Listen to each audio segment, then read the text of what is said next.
Assalamualaikum warahmatullahi wabarakatuh. Perkenalkan, nama saya Nurfanisa Siregar dari kelas MJ 507, mata kuliah Digital Innovative Entrepreneurship. Pada kesempatan kali ini, saya akan membahas terkait analisis 10 Types of Innovation sebagai berikut. Konsep 10 Types of Innovation. Kerangka 10 Types of Innovation dikembangkan oleh Doblin yang merupakan firma konsultan inovasi global berdasarkan riset empiris terhadap berbagai perusahaan selama puluhan tahun. Kerangka ini kemudian dituangkan dalam buku 10 Types of Innovation yang ditulis oleh Larry Keeley bersama Ryan Pickle, Brian Quinn, dan Helen Walters. Larry Keeley merupakan salah satu pendiri Doblin, sehingga buku tersebut mempresentasikan pemikiran dan metodologi Doblin secara resmi. Buku ini penting karena memperluas konsep inovasi tidak hanya pada produk, tetapi juga pada model bisnis, proses internal, dan pengalaman pelanggan. 10 Types of Innovation terdiri atas 3 kategori utama, yakni 1. Configuration, meliputi profit model, network, structure, dan proses. Kedua, offering, meliputi product performance dan product system, serta yang ketiga, experience, meliputi service, channel, brand, dan customer engagement. Baik, untuk kategori pertama yakni configuration terdiri atas 4 tipe inovasi, meliputi 1. Profit model. Elemen profit model mengacu pada cara perusahaan menghasilkan pendapatan dan mendapatkan keuntungan. Profit model mencerminkan bagaimana suatu bisnis meraih keuntungan melalui cara unik atau lebih efisien dibandingkan pesaing. Kedua, network. Berkaitan dengan bagaimana perusahaan berkolaborasi dengan pihak eksternal untuk menciptakan nilai tambah. Ketiga, structure. Menyelidiki perubahan dalam tata kelola, kepemilikan, dan kepemimpinan perusahaan, termasuk desain ruang kerja dan sebagainya. Serta yang keempat, proses, yakni fokus pada cara perusahaan mengorganisir dan mengelompokkan sumber daya dan prosesnya.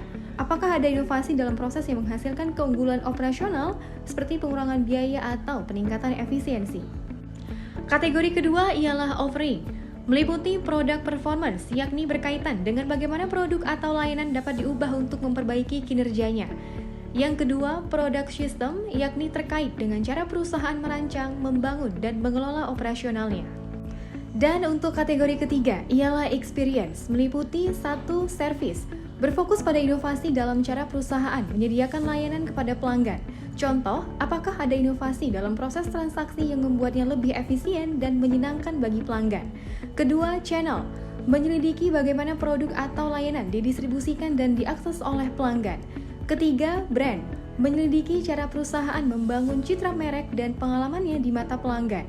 Yang keempat, customer engagement, terfokus pada cara perusahaan menyediakan layanan atau produk yang memberikan pengalaman positif kepada pelanggan. Adapun perusahaan yang dijadikan studi kasus pada pembahasan kali ini adalah PT Gojek Indonesia.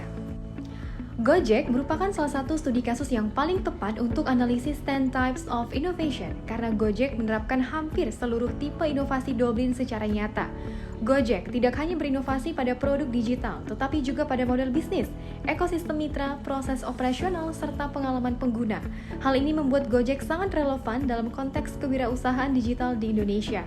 10 Types of Innovation yang dikembangkan oleh Doblin memberikan panduan komprehensif untuk memahami bagaimana perusahaan digital menciptakan nilai dan keunggulan kompetitif.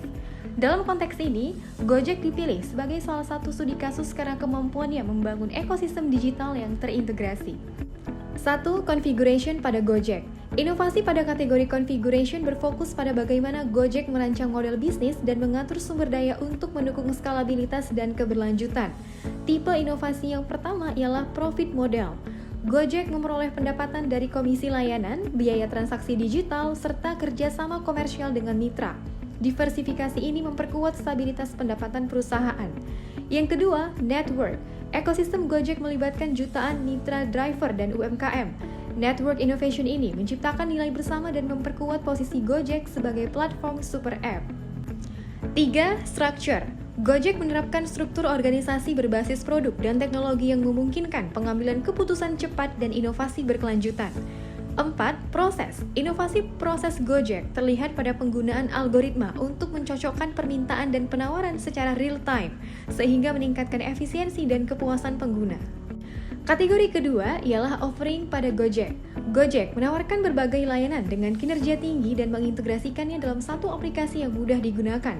Terdapat dua tipe inovasi, satu produk performance. Setiap layanan Gojek dirancang untuk memberikan kemudahan, kecepatan, dan keamanan yang menjadi nilai utama bagi pengguna, seperti GoRide, GoCar, dan GoFood. Kedua, product system. Integrasi berbagai layanan dalam satu aplikasi menciptakan produk sistem yang kuat dan meningkatkan frekuensi penggunaan aplikasi oleh pelanggan. Selanjutnya, kategori yang ketiga ialah experience pada Gojek. Experience Innovation Gojek berfokus pada kenyamanan pengguna, konsistensi layanan, dan kedekatan dengan pelanggan. Terdapat 4 tipe inovasi antara lain, service dan channel. Gojek memberikan layanan berbasis aplikasi mobile dengan dukungan layanan pelanggan yang responsif dan mudah diakses, serta brand dan customer engagement.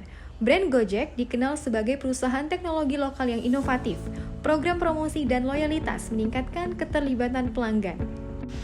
Adapun usulan inovasi lanjutan untuk PT Gojek Indonesia ialah kedepannya Gojek dapat memperkuat inovasi dengan personalisasi berbasis AI dan pemanfaatan data untuk layanan prediktif.